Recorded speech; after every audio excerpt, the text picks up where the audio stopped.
அனைவருக்கும் சனிக்கிழமை காலை வணக்கம். காலையில் சரியான காற்று. இன்றைக்கி சென்னைக்கு வேறு ரெட் அலர்ட், புயல் வேறு கரையை கிடக்குது. எழுந்திரிக்கும் போதே மழை காற்று. இன்றைக்கி அமாவாசை இல்லையானால காலையில் எழுந்திரிச்சு எல்லா வேலையும் முடிச்சிட்டேன். எங்கள் ஓனர் வேறு லீவ் விடலை. இன்றைக்கி காலையில் டிஃபன் நேற்று சுட்ட இட்லி உப்புமா பண்ணிட்டேன். மத்தியானத்துக்கு சாப்பாடு பருப்பு தக்காளி கடைஞ்சிருக்கேன், வாழைக்காய் வறுத்துருக்கேன். இன்றைக்கி இதான் ஸ்பெஷல். அமாவாசைன்றனால காலையில் எழுந்திரிச்சு குளிச்சுட்டு கிடக்குன்னு எல்லா வேலையும் முடிச்சு சாமியெல்லாம் கும்பிட்டுட்டு கிளம்பியாச்சு. இதுக்கும் நெட் ஆன் பண்ணி பார்ப்பேன். மணி 9:20 ஆன் பண்ணி பார்த்தா எங்கள் ஓனர் 9:15 லீவு எடுத்துக்குங்க அப்படின்னு சொல்லி மெசேஜ் பண்ணிட்டாரு. எங்கள் வீட்டுக்கார் சந்தோஷம், நான் போயிட்டு வரேன்னு சொல்லிட்டு எங்கள் வீட்டுக்கார் 9:30 கிளம்பிட்டாங்க. எங்கள் வீட்டு பக்கத்தில் இருக்க போஸ்ட் மரத்தில் ஒயர் வேறு ஷார்ட் ஆகிட்டே இருந்தது.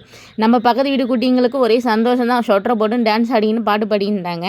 கற்றாழை செடியெல்லாம் மலையில் நனைட்டுமே சொல்லிட்டு நகர்த்தி விட்டு கல்லெல்லாம் எடுத்து பார்த்தா 3 குட்டி வளர்ந்தது அழகா. சரின்னு சொல்லிட்டு அதை நவுத்தி விட்டுட்டு நம்ம கட்டி வச்ச சாப்பாடே மத்தியானம் எடுத்து வச்சு சாப்பிட்டேன். ஹஸ்பண்டும் ஈவினிங் வீட்டில் தான் சாப்பிட்டாங்க. ஹஸ்பண்ட் மதியானம் கட்டி கொடுத்த சாப்பாடுலேயே மீதி இருந்தனால நைட்டு ஷேர் பண்ணி சாப்பிட்டோம். கரண்ட் இன்னும் வரல, மணி 10 மணி ஆயிடுச்சு. அதுக்கப்புறம் காப்பி கேட்டாங்கன்னு சொல்லி போட்டு கொடுத்து முடிச்சாச்சு. இன்றைக்கி இதான் ஸ்பெஷல். என்னோட பிடிச்சிங்க நினைக்க மறக்காம சப்ஸ்கிரைப் பண்ணி சப்போர்ட் பண்ணுங்கள் ஃப்ரெண்ட்ஸ். பை.